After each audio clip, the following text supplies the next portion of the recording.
As parents, we want our kids to come to us, not TikTok, for tough topics. That's why we at Nurtured First built body safety and consent. Inside this course, you'll get short, real-life scripts for using body terms, practicing consent, teaching your kids a no secrets and only happy surprises rule, and helping kids notice when they have an uh-oh feeling. Everything's broken down by age, from baby, toddler, to early elementary. Start today at nurturedfirst.com/body safety and use the code ROBOTUNICORN to save 10%. And just for full disclosure, this is our course.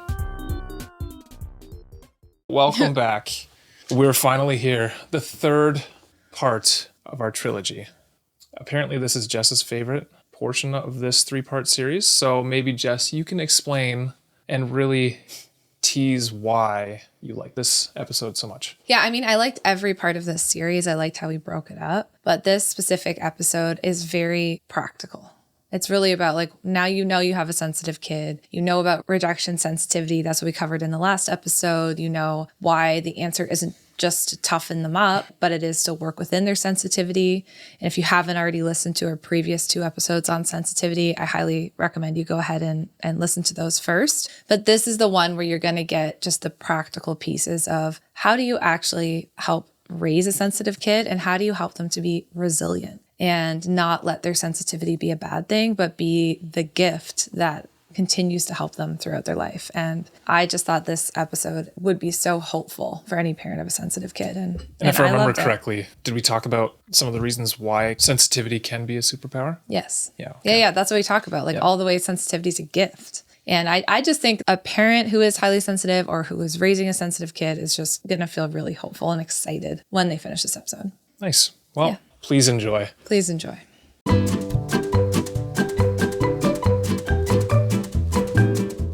Welcome to Robot Unicorn, hosted by my parents, Jess and Scott. I hope you enjoyed the episode. The research highlights the importance of effortful control, which is a child's ability to manage their impulses, which is a key part of self-regulation. Beyond just managing meltdowns, what are some practical, maybe even playful ways parents can help build this self-regulation muscle at home? And I read that games like Simon Says or Freeze Dance can actually help with this, which I know we've talked about in other episodes too, but I thought it'd be good to speak about in this one. Yeah, I highly recommend all people to go to our impulse control episode if they want a whole thing on impulse control. I've heard from so many people, they've listened to that episode like 7 times. Impulse control, what we know about it is our little children are not born with impulse control. It develops over time and practice, controlling impulses. So the biggest thing we need to know is that our sensitive kids will develop impulse control over time with practice, but we typically don't see that starting to really come into play until 5 to 7, and for the really sensitive ones, 7 to 9. So again, part of it is just time. Right. And so I didn't want to get into strategies like play Simon Says or play Times at Mr. Wolf without also reminding parents that they need time for their kid's brain to mature, and like playing these games can aid, but it's not going to be the solution. It's not going to be like you start with, let's say, our 3-year-old doing Simon Says and Freeze Dance, and all of a sudden she can just listen and 2 times. Oh yeah, is able to control her impulses or manage her impulses all of a sudden. That's not how that works. Because the one thing I hear sometimes is like, oh, I tried it, didn't work. I'm like, yeah, of course it's not going to work. Like, this is just an aid. It's just a tool. Yeah, it will help build that muscle, and it will help maybe speed it along a little bit, but it's still based on a child's developing brain.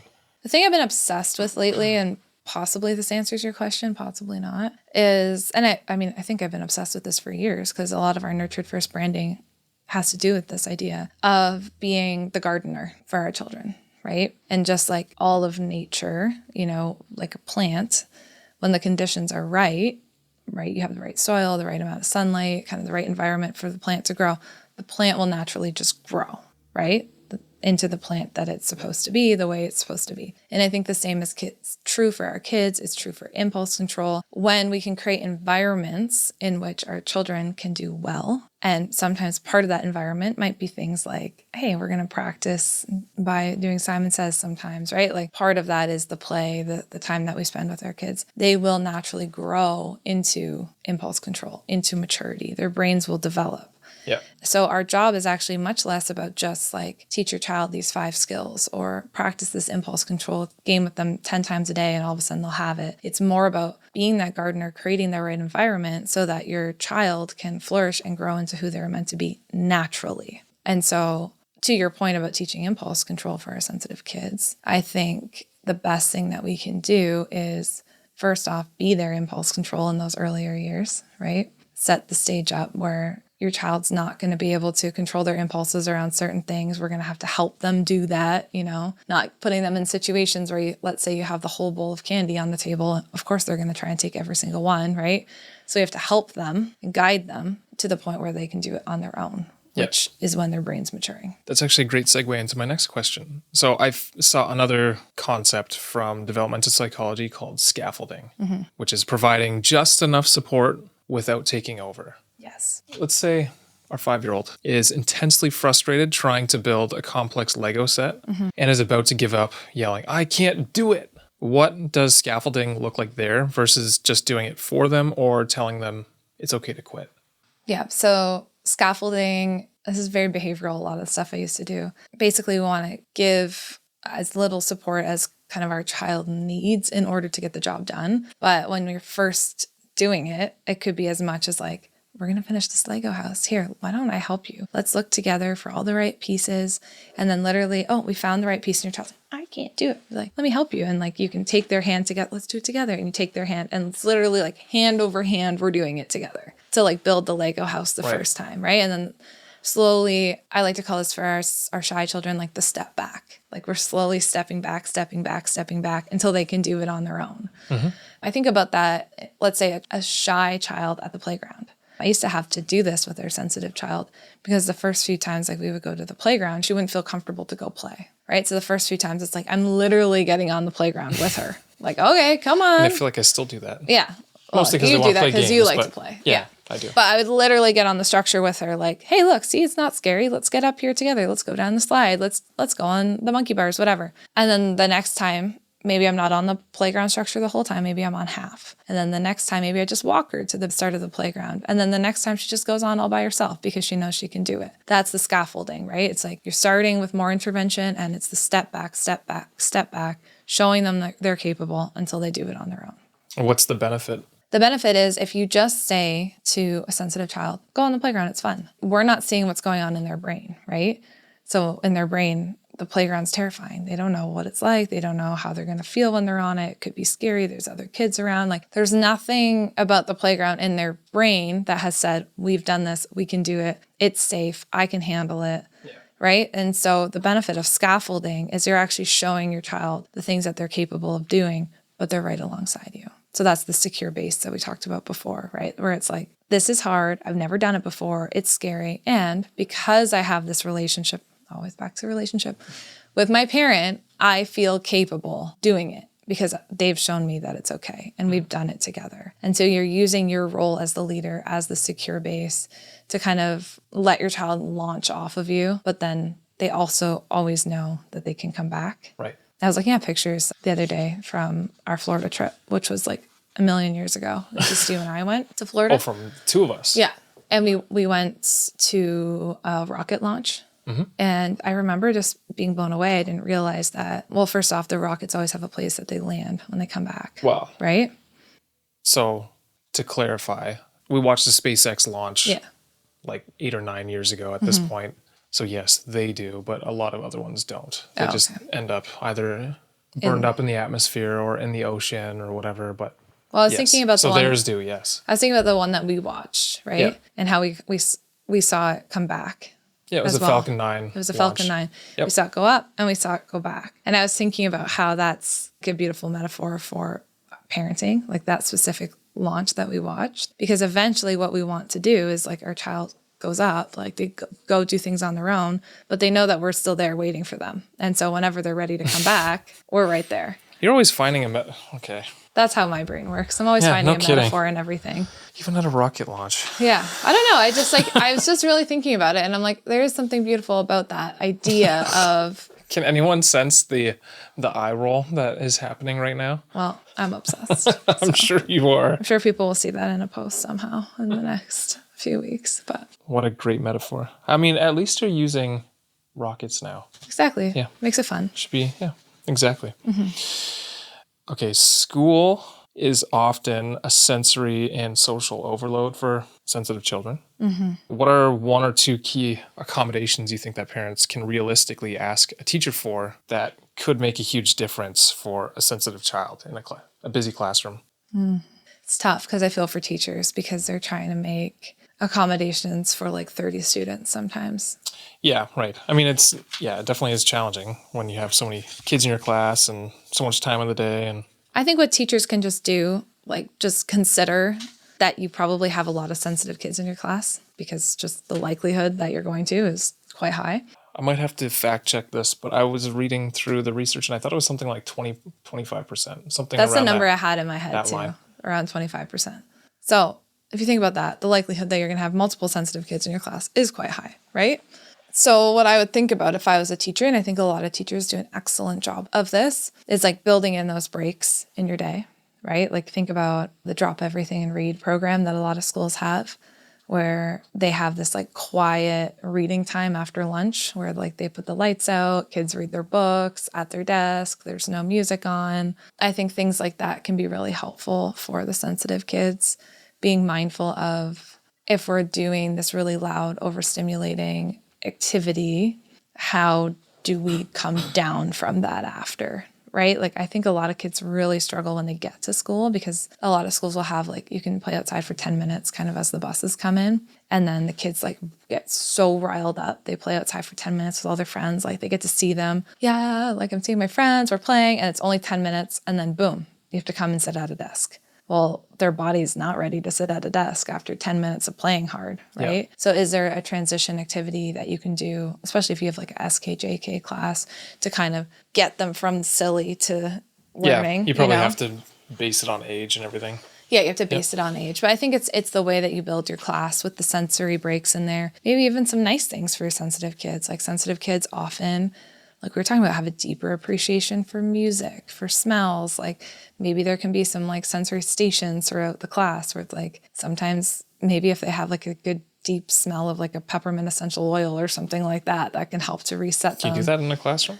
Some classes do. I don't know. I can't speak to all classrooms everywhere, right? But yeah, a lot of schools are doing better at having some sensory integration at school. But you know, it's hard when you have 20 to 30 kids in a class with different needs. So, but I would say to the parents of like, what can be really helpful is identify what works well for them at home and communicate that to their teacher, because often teachers don't know what's working well at home. And so even with my clients, we'll create a one-pager on like, hey, this is a child with ADHD or sensitivity. This is what works really well for him at home. No pressure, but see what you can use at school. Maybe try and make sure you remember to give the teachers some grace too. Yeah. Because there's a lot of kids in one classroom. I know. Likely. I'm always trying to tell parents being a teacher's tough, but I've seen quite a bit of debate online about validating feelings. So some approaches say you should always validate, but one article I read suggested that constantly focusing on feelings can sometimes escalate a child's dysregulation. Where do you stand on this? Is there a point where validating emotions can become unhelpful? And what should a parent do instead? I mean, we've said this a million times, but it goes back to like, how are you validating? Like, what's the definition here? When I tell parents or coach parents to validate or acknowledge, I like to say acknowledging your child's emotions more so. Like, hey, I see that you're really frustrated right now. I hear you. That's enough, right? Your child needs to know that you hear them and you get it. And not necessarily that you agree, but like if I'm upset about something and I'm trying to tell you and you're just like, yeah, but blah, blah, blah, blah. I'm just going to probably get more upset because I'm like, Scott, hello, hear what I'm saying. Even if you don't agree, right? I need you to first say, I hear you. I get what you're saying and blah, blah, blah. So it's the same for our kids. I think where we can get in the spiral of that's not helpful, especially for sensitive kids, is validating to the point of like, this is real. Right? I think about the Daniel Tiger and the scary part, right? Oh, you're so scared. Like, you're so scared of this part. I hear you. You're so scared. Let's turn it off. I don't want you to be scared. Yeah. Like, that's different than, I hear you're scared. Sometimes when you see people who have big emotions on TV, it can make you feel an emotion yourself. And this isn't you. This isn't a real situation. You don't know this person. And I know that we can watch this and we'll see what Daniel Tiger does and be okay. Right. And then we move through it. So I think when validating becomes to the point where we don't challenge or we don't show our child that they're actually okay, that's where I see that becoming a problem. Okay. I thought that was an interesting question because I think it's an important question, actually. yeah, you do see it. We don't stop with validation. That I think is maybe the key. We don't stop there. Well, and I don't know that, let's say, the parenting influencers that I would see saying some of these things, it's not like they're saying that's where you stop, but it's almost this, I don't know, overemphasis on you validating feelings. And you're like, you almost have that very condescending voice to your child. Well, and how do you want your child to talk to themselves, right? I think what we want to think about when we're validating our child's feelings, like what do we eventually want them to say to themselves? And I know for our sensitive daughter and all of our children, I've never wanted her to be like, I'm sensitive. I take things very deeply and seriously. Therefore, I can't do certain things, or therefore I should just bow out of this thing. It's more like, okay, that's something to understand about myself and my brain and the way it works. And I can still do things. I just need to understand this piece, right? Like for me, even understanding my own sensitivity was mind-blowing because it's like, oh, Jess, not every criticism or everything that you hear is actually a criticism, first off. And second off, it doesn't mean people hate you and think that you're the worst person in the world and like don't want to be around you. Maybe they're just making a comment in passing and they've never thought twice about it. So understanding that my first point of receiving criticism or receiving a comment from someone, even a nice one, is going to be, you did something wrong, whatever. And then being able to be like, oh, that's your sensitivity speaking. I'm glad you're sensitive. I'm glad you take comments seriously, but you don't have to take them all personally. And being able to identify that about myself has helped me not harden, but also understand that I'm just going to perceive things a certain way and I don't always have to. So I don't know. I feel like I want our children to not just get stuck in these loops of just validating their own feelings and then being like, so therefore I can't do anything. Right. Or therefore I deserve this thing or... Or because I'm sensitive, then blah, blah, blah, blah. Like, I want them to, I do, like I was talking about with Scoot. I do want them to have resilience and grit as well. Yeah. But not in the way that dismisses their sensitivity, right? Okay. I'm not going to get back into the mind of... No, we won't get back into him. Yeah. Hey friends, so at pickup last week, our daughter asked Scott a truly kind of tricky question in front of her younger siblings. Scott was telling me that when he heard a question like this, he used to panic, but this time he had a plan. And he said to our daughter, "Thank you for asking. Let's talk tonight when we've got privacy." And that's a line that he learned straight from our new body safety and consent course at Nurtured First. So this new body safety and consent course is taught by me. So Jess, if you listen to this podcast, you know me. I'm a child therapist and a mom of 3, and I have taught body safety and consent education for years. This course takes all my years of experience teaching this education and gives you calm, age-appropriate language for body parts, consent, and boundaries. You'll learn how to teach your kids that no means no. You'll learn how to teach them to read facial cues. You'll talk about safe and unsafe touch, and you'll even teach them about their uh-oh feeling. There's guidance inside this course for the real life stuff, like tickling that goes too far, and even the difference between a secret and a surprise. We made this course at Nurtured First because research shows that body safety education helps kids speak up sooner, and we want that for our family, for Scott and I, but also for you. So check the course out at nurturedfirst.com/bodysafety, and to save 10%, use the code ROBOTUNICORN. And just full disclosure here, we are the creators of this course, and we're so proud of it.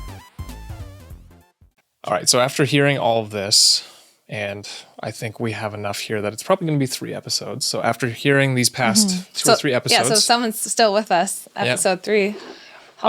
Parent might feel a mix of relief. I'm not crazy. But also some fear, especially hearing that orchid children are more vulnerable to negative environments. What is the single... Oh, here we go. I knew it. What is the single most important, hopeful takeaway from all this research that you want parents of sensitive kids to hold on to? I want them to hold on to this idea that their sensitive child isn't broken. They didn't create their child to be this way. And with the right amount of warmth and structure, your sensitive child can do extremely well. And their sensitivity will become, it sounds tacky, but it will become a superpower. Like, I really believe my ability to understand someone's emotions, to get into the mind of a child, is what has allowed me to do so well as a therapist and to like really be able to help these kids I'm working with. I think if I couldn't get into their mind and like see things from their perspective so deeply, I'd be a different clinician. I'd be a different person. And I think the tools I've had to learn is to like not take every comment personally. You take it serious, but not personal. And to also work within my sensitivity, like knowing, okay, Jess, like it is important you get enough sleep. It is important you exercise. It is important that you don't schedule 6 nights of the week where you're busy. Like it's too much for you. It's important you have downtime where no one's talking to you. Like I need to understand my sensitivity so I can work with it. And then it can actually be something that makes me so unique and special. And I think the same with you. And so that's the one thing I want parents to take away is like, don't worry that your kid won't be able to handle the world. They can. They just need your support and coaching to help them through it. Yeah, and you don't have to be perfect. No. The research definitely was not suggesting that, but what it did suggest is yes, there can be a major superpower under the right circumstances and environment for children who is a little more sensitive to flourish, be amazing. All children can be amazing and can grow up into, but there's something special about. I think our best, like I was just in Italy, right? And I think our best artists, our best poets, our best like people in the arts are sensitive, because how do you create these beautiful paintings with like this raw emotion on it and this ability to like just look at a painting and like feel what every character is feeling without being sensitive to the point where you can get that out, right? Or poets who have written these beautiful pieces where you can just like, you can feel things and emotions that you've like never even been through, right? You can cry listening to something that you're like, I can't even relate, but I can be in this person's shoes. These are our sensitive people, right? Yeah. And so the world needs sensitive people, and we need to not squash sensitivity out of our children and be like, you need to toughen up and not be sensitive. I think the world would be really losing something if we didn't see sensitivity as a gift and as something that we want our children to have and to cultivate. And I think we could use more of that. We probably went through in the 80s and 90s too much of break your child's will and, toughen up and big, like you look back in history, they had like weeks of mourning after someone died, and they had specifically commissioned paintings to like make this a painting that someone can look at when they're sad so that they cry and like as they stand and look at this painting, right? Like there used to be a bit more tears that were just part of like normal society, and now it's all about toughen out, but that's not always how it's been. And yeah, I think that I'd love to see the return of sensitivity being normalized and dealt with in a healthy way. I would argue that I think a lot of society has gone in that direction, maybe so much so that they bubble wrap. Yes, but like too much. And then there's this draw to that 80s style parenting where it's like, just let them break their bone by climbing the tree and all that. Kind of let them do their thing. It's the pendulum swing, right? Yeah. We're either here or we're here. But we're not like, hey, to your sensitive child, like, why don't we draw about it? Draw about how you're feeling right now. Or like let's channel that sensitivity in some healthy ways versus just like stopping it. Or listen to music with your child or something like, whatever. Yeah, let's go for a walk or run or something like that. Yeah, let's listen to some music. Let's go for a walk together. Our oldest has been pretty much demanding of me that she wants to go on a run with me. Yeah. Just because she's like, oh, I think it'd be fun. We should do that. Yeah. Or like the way our youngest appreciates music. Yeah. Like at 3, like she just like, you can tell she just has an ear for it. Yeah, more than the other ones. Yep.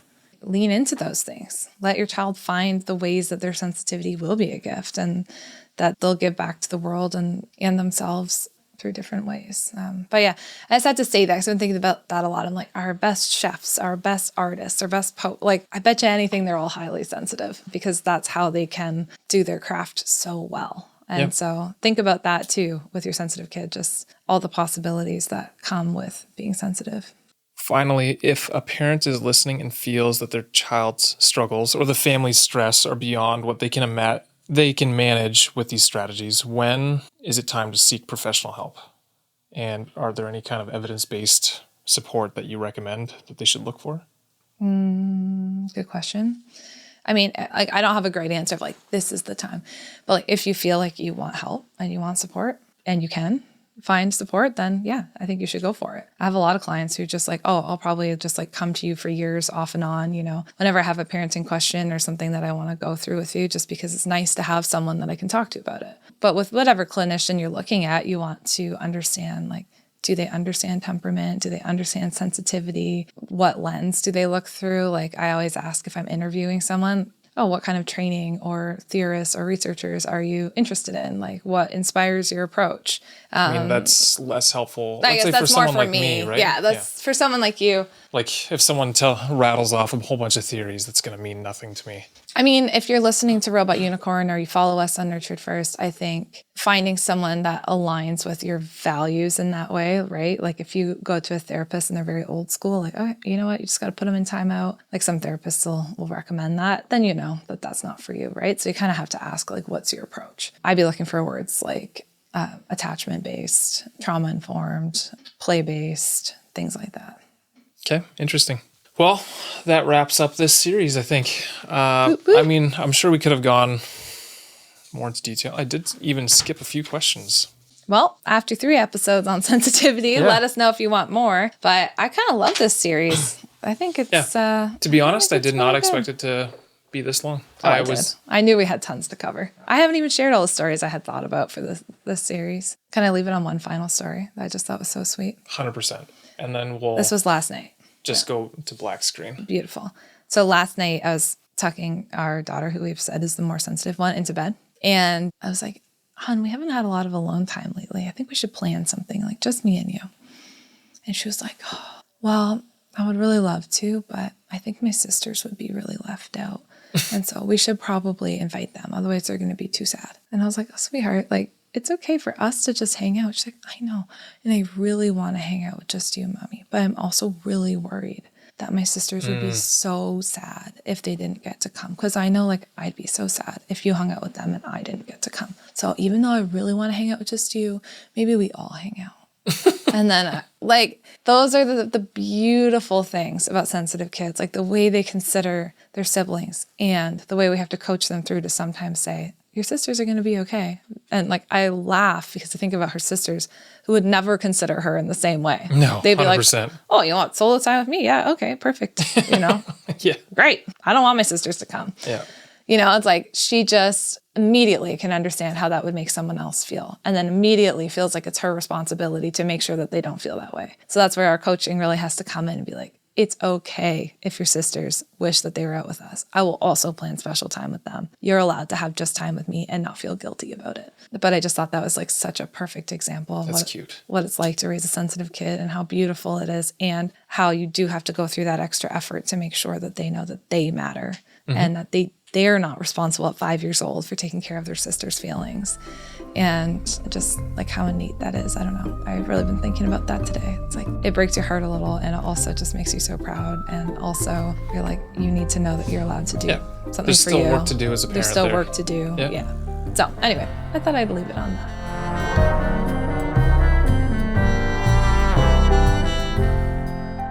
All right, well, you've just finished the final episode of our Sensitive Kids trilogy, as Scott mentioned at the very beginning of these 3 episodes. And I just had a couple little notes before we completely finish wrapping up here. But first off, I loved doing this series. I loved doing the research for the episodes. I loved recording them with Scott, even though I did get sick of talking with him. Like, it was a bit much. Mm-hmm. It was a bit much, wasn't it?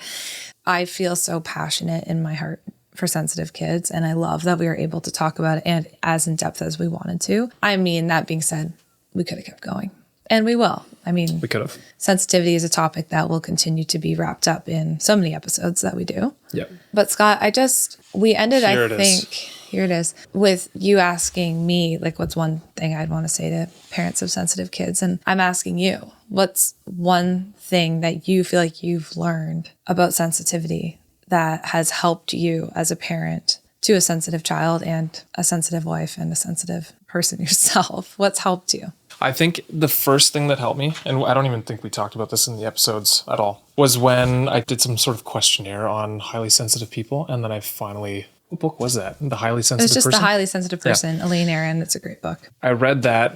I filled out the questionnaire, and I think I checked off the majority of them and then read through that book and finally understanding a bit more of myself was quite helpful. And I think that has helped me relate more with our daughter, who seems to be more highly sensitive to things. And I can understand certain things around the feeling of socks that are going on or underwear or something that she and I have been able to relate on a much deeper level because of it. And it's all helpful stuff with our other daughters too. But because there are certain things that maybe you wouldn't understand about the feeling of certain clothes, I feel like that has helped me parent her. Not better, but just... I think through a lens of compassion. Yeah, maybe more compassionate way, because I can feel inside of myself the same things that she feels. And I think one of the biggest things for me too, is when I understood your sensitivity, like before we even had kids, and I think you read the book, Highly Sensitive Person, like what you're talking about. I think all of a sudden I even had more compassion for you as my partner. Being like, oh, he's not just like finicky and annoying. These things actually really bother you in a way that I just can't understand. Yeah. Or like you're impacted by certain things, and as am I. And I feel like this has also been helpful the other way, right? But you're impacted by certain things that I just didn't understand. So I hope that as parents complete this series, they will, if nothing else, look at their sensitive child through that lens of compassion. Maybe themselves too. And just have that extra ability to say like, wow, like this isn't a fault. It's not like this problem. It's not this manipulation or this thing that my child or myself has like done. That's just like a failure. It's just, this is who they are, and seeing them through that lens of compassion. So I hope if nothing else, that's what people take away from this. I will say there are times where I wish I wasn't as sensitive as I was to certain feelings or tastes or textures or different things. But then also, I think I've come to appreciate the fact that, let's say with food, I feel like I can appreciate it so much more than you can. And same with our daughter, who is quite sensitive. Already, I can see in her those same, like she can just taste things and smell things differently. And she enjoys... she's disgusted by things a little more quickly, but then also the things that she loves, she really loves. I totally agree, right? Like you can wish away your sensitivity, but it also sometimes like makes your life so enjoyable and it makes you appreciate things in just such a deeper way. And so I think that's pretty beautiful and cool as well. So beautiful. Anyway, so thank you so much for being with us for all these episodes, for dealing with Scott. I know that was probably tough. It is for most people. Send us a message if that was difficult. No. Yeah, please. You can start a support group. Yeah, support group for everyone who has to listen to me. You know on what? this. Start a Reddit thread, please. Just, yeah, thank you. Just so it's him, not me for once. Yeah. Please start it on Parent Snark. Snark Reddit thread. We would love that. Yeah. Well, they wanted me to do this. So. Yeah. Anyway, I don't know why that popped in my head. I just thought, that's a good idea. You haven't got any hate that I've seen, so I'm sure it exists. It's there somewhere. But anyway, thank you again, and we will talk to you next week with a new, fresh topic. Peace out. Hey friends, thank you so much for listening to today's episode. We are glad that you are here. If you enjoyed today's episode and found it interesting, we'd really appreciate it if you'd leave a rating and a review. Scott and I actually sit down together and read them all. A 5-star rating helps us share our podcast and get these important messages out there. Thank you so much for listening, and we can't wait to talk to you again next time.